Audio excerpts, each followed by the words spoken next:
বন্ধুরা আজকের এই ভিডিওতে আমরা কথা বলতে যাচ্ছি এমসিইউর অ্যাভেঞ্জার টিম এবং মার্বেল হোয়াট ইফের গার্ডিয়ান অফ মাল্টিভার্সের সম্বন্ধে। এমসিইউর অ্যাভেঞ্জার টিম মার্বেল সিনেমাটিক ইউনিভার্সের এমন একটি টিম যারা পৃথিবীকে সমস্ত প্রকারের বিপদ থেকে রক্ষা করে থাকে। এই জন্যই অ্যাভেঞ্জার এখনো পর্যন্ত চিতোরে আর্মি, আল্ট্রন এবং থ্যানোসের সাথেও লড়াই করেছিল।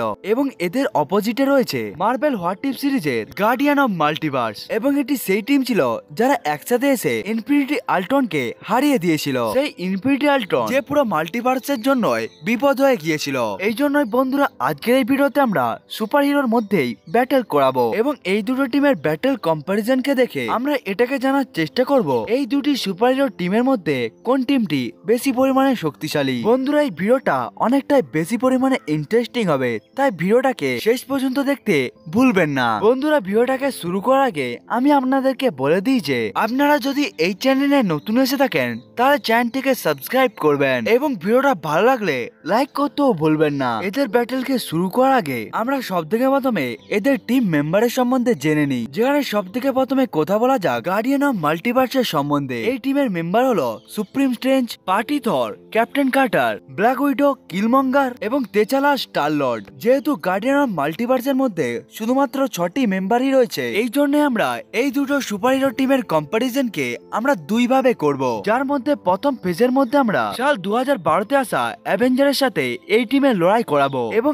এরপরে আমরা লড়াই করাবো ওই টিমের সাথে প্রেজেন্ট অ্যাভেঞ্জারের টিমের সাথে। এর থেকে আগে আমাদেরকে জেনে নেওয়া উচিত গার্ডিয়ান অফ মাল্টিভার্স টিমের পাওয়ার এবং এবিলিটির সম্বন্ধে। এই টিমের মধ্যে যেই 5টি মেম্বার রয়েছে অর্থাৎ পার্টি থর, ব্ল্যাক উইডো, কিলমঙ্গার এবং তাছাড়া স্টারলাইটের পাওয়ার এবং এবিলিটি মার্বেলের মুভিতে দেখানো ওই সমস্ত ক্যারেক্টারদের মতো শক্তিশালী এই গার্ডিয়ান অফ মাল্টিভার্সের ক্যারেক্টারগুলি। এই জন্য এই সমস্ত ক্যারেক্টারগুলো যারা হোয়াট ইফ সিরিজের মধ্যে অনেকটাই বেশি পরিমাণে শক্তিশালী, তারাও মার্বেল সিনেমাটিক ইউনিভার্সের মধ্যেও ততটাই বেশি পরিমাণে শক্তিশালী। এই জন্য এই সমস্ত ক্যারেক্টারের পাওয়ার এবং এবিলিটির মধ্যে অতটা বড় পরিমাণে ডিফারেন্স নেই। কিন্তু এই সমস্ত টিম মেম্বারদের মধ্যে যেই জিনিসটা সব থেকে বড় অন্তর নিয়ে আসে সে হলো সুপ্রিম স্ট্রেঞ্জ, যেটি ডক্টর স্ট্রেঞ্জের what if version. Doctor Strange normally অনেকটাই বেশি পরিমাণে পাওয়ারফুল, এবং ডক্টর স্ট্রেঞ্জকে পুরো পৃথিবীর সব থেকে পাওয়ারফুল ম্যাজিশিয়ানও মনে করা হয়। ডক্টর স্ট্রেঞ্জ এতটাই বেশি পরিমাণে শক্তিশালী হয়ে থাকে যে ইলিউশন তৈরি, টেলিকাইনেসিস, ম্যাজিক ক্রিয়েশন,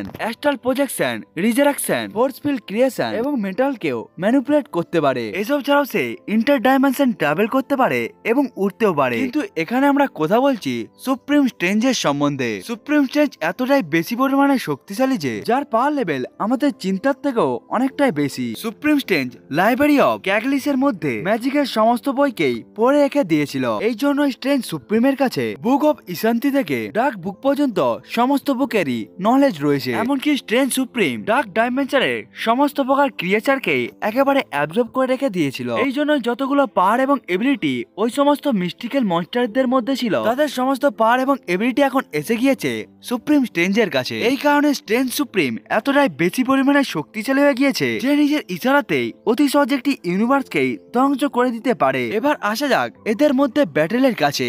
যদি আমরা সব থেকে প্রথমে গার্ডিয়ান অফ মাল্টিভার্সের সাথে 2012তে আসা অ্যাভেঞ্জারের সাথে তাদের লড়াই করায়, যাদের মধ্যে ছিল আয়রন ম্যান, ক্যাপ্টেন আমেরিকা, থর, হাল্ক, ব্ল্যাক উইডো এবং হকাই। এই লড়াইকে লড়ার সময় 3টি ক্যারেক্টার প্রায় সমান শক্তিশালী হবে, যেটি হলো থর, ব্ল্যাক উইডো এবং ক্যাপ্টেন আমেরিকা। যেখানে অরিজিনাল মার্ভেলের মুভিতে ক্যাপ্টেন আমেরিকা রয়েছে, সেখানে হোয়াট ইফ সিরিজের মধ্যে ক্যাপ্টেন কার্টার রয়েছে, এবং এদের পাওয়ার এবং এবিলিটি প্রায় সমান, কারণ এদের পাওয়ার সোর্স প্রায় সেম। এবং বাকি বেঁচে যাওয়া ক্যারেক্টার গুলো হলো হাল্ক, আয়রন ম্যান এবং হকাই। এই জন্যই যদি হোয়াট ইফের অর্থাৎ গার্ডিয়ান অফ মাল্টিভার্সের মধ্যে যদি সুপ্রিম স্ট্রেঞ্জ না থাকে, তাহলে এই অরিজিনাল অ্যাভেঞ্জার গুলো অতি সহজে গার্ডিয়ান অফ মাল্টিভার্সকে হারিয়ে দিতে পারবে, কারণ তখন অরিজিনাল অ্যাভেঞ্জারের কাছে বেশি শক্তিশালী ক্যারেক্টার থাকবে। কিন্তু যখনই গার্ডিয়ান অফ মাল্টিভার্সের মধ্যে সুপ্রিম স্ট্রেঞ্জ এসে যাবে, তখন এই লড়াই জেতার চান্স একেবারেই পরিবর্তন হয়ে যাবে, কারণ সে একাই এতটা বেশি পরিমাণে পাওয়ারফুল যে গার্ডিয়ান অফ মাল্টিভার্সের কোনো মেম্বারকে ছাড়াই সে একাই অতি সহজে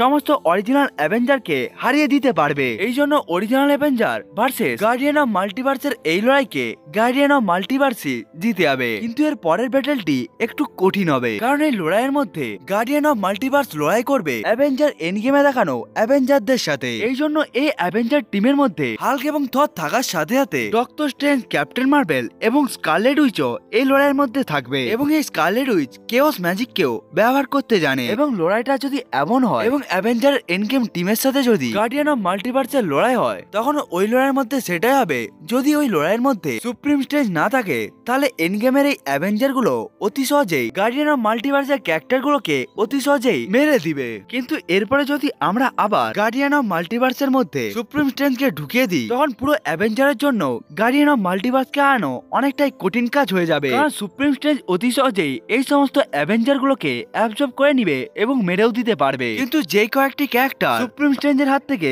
কিছুক্ষণ বাঁচতে পারবে তারা হলো Thor, Hulk, Captain Marvel, Scarlet Witch এবং ডক্টর স্ট্রেঞ্জ। এখানে আমি আপনাদেরকে এই বলে দিই যে হোয়াট ইফ সিরিজের মধ্যে সুপ্রিম স্ট্রেঞ্জ নিজের ইউনিভার্সের ডক্টর স্ট্রেঞ্জকে অতি সহজে হারিয়ে দিয়েছিল এবং তাকে অ্যাবজর্ব করে নিয়েছিল। এই জন্যই মার্ভেল সিনেমাটিক ইউনিভার্সের মধ্যে দেখানো ডক্টর স্ট্রেঞ্জ সুপ্রিম স্ট্রেঞ্জকে একটু মাত্র আঘাত করতে পারবেনি এবং তাকে হারাতেও পারবে না। এবং এসবকে ছাড়া যদি আমরা হাল্ক, থর এবং ক্যাপ্টেন মার্ভেলের সম্বন্ধে কথা বলি, তখনও সুপ্রিম স্ট্রেঞ্জ নিজের ম্যাজিক্যাল এবিলিটিকে ব্যবহার করে অতি সহজে এদেরকে সামলিয়ে নিতে পারবে। এবং যদি খুবই খারাপ পরিস্থিতি এসে যায়, তখন ডক্টর স্ট্রেঞ্জ হাল্ক, থর এবং ক্যাপ্টেন মার্ভেলের জন্য ইলিউশনকে ক্রিয়েট করতে পারবে, এমনকি যে কোনো ডাইমেনশনের মধ্যেই বন্দি করে রেখে দিতেও পারবে। এমনকি সুপ্রিম স্ট্রেঞ্জ চাইলে অতি সহজে এই তিনটি ক্যারেক্টারকে মেরে দিতেও পারবে। এই জন্য এই লড়াইয়ের মধ্যে শুধুমাত্র একটি অ্যাভেঞ্জারই বেঁচে থাকবে, যে হলো স্কারলেট উইচ। স্কারলেট উইচ বাকি সমস্ত শক্তিশালী সুপার হিরোর মতো শক্তিশালী হওয়ার সাথে সাথে সে সুপ্রিম স্ট্রেঞ্জের মতো ম্যাজিক কেও ব্যবহার করতে জানে, কারণ স্কারলেট উইচের কাছে কেওস ম্যাজিক রয়েছে। স্কারলেট উইচ এতটা বেশি পরিমাণে শক্তিশালী হওয়ার পরেও সে সুপ্রিম স্ট্রেঞ্জকে কখনোই হারাতে পারবে না। এবং সুপ্রিম স্ট্রেঞ্জ চাইলে অতি সহজেই স্কারলেট উইচকে হারিয়ে দিতে পারবে, কারণ Thor, Captain Marvel, Doctor Strange, Hulk এবং স্কারলেট উইচের মতো অনেকগুলো ক্যারেক্টারকে সুপ্রিম স্ট্রেঞ্জ নিজের শরীরের মধ্যে অ্যাবজর্ব করে রেখে দিয়েছিল এবং সে দেখিয়ে দিয়েছিল তার কাছে সমস্ত প্রকারের সুপার হিরোই অনেকটাই বেশি পরিমাণে দুর্বল। এমনকি সুপ্রিম স্ট্রেঞ্জ যে সমস্ত ক্যারেক্টার এবং মনস্টারগুলোকে অ্যাবজর্ব করেছিল, তারা হাল্ক, থর, ডক্টর স্ট্রেঞ্জ, স্কারলেট উইচের থেকেও অনেকটা বেশি পরিমাণে শক্তিশালী। এই জন্য সুপ্রিম স্ট্রেঞ্জ যদি এই সমস্ত মনস্টারগুলোকে হারিয়ে তাদেরকে অ্যাবজর্ব করে নিতে পারে, এই জন্য সুপ্রিম স্ট্রেঞ্জের জন্য স্কারলেট উইচকে সহ বাকি সমস্ত অ্যাভেঞ্জারকে হারানো খুবই সহজ একটি কাজ হবে। এমনকি আমরা অ্যাভেঞ্জার এন্ড গেমের মধ্যেও দেখেছিলাম অ্যাভেঞ্জার থ্যানোসের মতো ক্যারেক্টারকে হারানোর জন্য তাদেরকে অনেকটাই বেশি পরিমাণে এফোর্ট লাগাতে হচ্ছিল। এমনকি তারা এতটা এফোর্ট লাগানোর পরেও তারা থ্যানোসকে হারাতে পারেনি, কিন্তু সুপ্রিম স্ট্রেঞ্জ এতটাই বেশি পরিমাণে শক্তিশালী ছিল যে আল্ট্রাভিশনকে একাই হারিয়ে দিয়েছিল। এমনকি আমরা সবাই এটাও জানি যে হোয়াট ইফ সিরিজের মধ্যে আল্ট্রাভিশন 6টি ইনফিনিটি স্টোনের সাথে অনেকটাই বেশি পরিমাণে শক্তিশালী ছিল, যে ওয়াচারের সাথে লড়াই করে তাকে অনেকটাই বেশি পরিমাণে আহতও করে দিয়েছিল। এমনকি এই আল্ট্রাভিশন অতি সহজেই পৃথিবী এবং অ্যাসগার্ডকে সহ অনেকগুলো প্ল্যানেটকেও অতি সহজে ধ্বংস করে দিয়েছিল। এই জন্যই গার্ডিয়ান অফ মাল্টিভার্সের মধ্যে যতক্ষণ পর্যন্ত স্ট্রেঞ্জ সুপ্রিম থাকবে, ততক্ষণ পর্যন্ত অ্যাভেঞ্জার এন্ড গেমের অ্যাভেঞ্জাররাও গার্ডিয়ান অফ মাল্টিভার্সকে হারাতে পারবে না। এমনকি হারানো তো দূরের কথা, এদের বরাবরিও করতে পারবে না অ্যাভেঞ্জারের এন্ড গেমের টিম। বন্ধুরা, তাই আমার মতে অ্যাভেঞ্জার এন্ড গেমের টিমের সাথে যদি গার্ডিয়ান অফ মাল্টিভার্সের লড়াই হয়, তখন ওই লড়াইকে গার্ডিয়ান অফ মাল্টিভার্সই জিতে যাবে। বন্ধুরা, এটা তো ছিল আমার ওপিনিয়ন, আপনার কি মনে হয় কমেন্ট করে বলতে ভুলবেন না। বন্ধুরা, আজকের ভিডিওটা এতটা পর্যন্তই, দেখা হচ্ছে অন্য একটি ভিডিওতে, ততক্ষণের জন্য বাই বাই।